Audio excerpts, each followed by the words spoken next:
Tirupati zoo park అభివృద్ధిపైన assembly wild life and environment protection committee ప్రత్యేక దృష్టి సారించింది. కమిటీ చైర్మన్ అయ్యన పాత్రుడు నేతృత్వంలో సభ్యులు జంతు ప్రదర్శనశాలను సందర్శించి అక్కడి పరిస్థితులను పరిశీలించారు.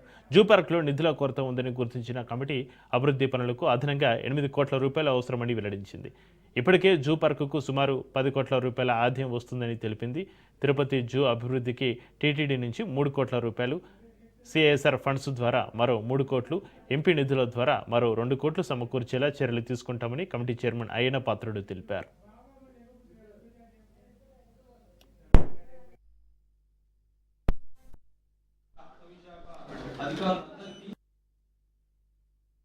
మన ఆంధ్ర రాష్ట్రంలో జూ డెవలప్మెంట్ కమిటీ అనే కమిటీ చంద్రబాబు నాయుడు వేయడం జరిగింది.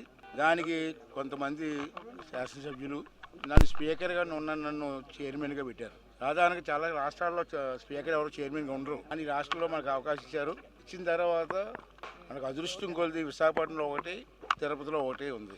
విశాఖపట్నం 2 days బ్యాక్ వెళ్ళాం, కమిటీ అంతా వెళ్ళాం.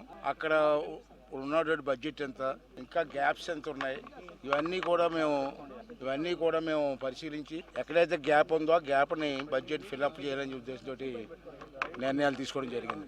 అలాగే ఇవాళ తిరుపతి వచ్చాం. ఇప్పుడు అగ్ని ఆఫీస్లో మాట్లాడి పరిశీలిస్తే చాలా బ్రహ్మాండంగా మంచి విస్తీర్ణం ఉన్న జూ ఏదంటే తిరుపతి జూ. 3,100 ఎకరా ముందుగానే ఆ రోజుల్లోనే ఇచ్చారు. ఏషియాలోనే పెద్ద జూ ఇది.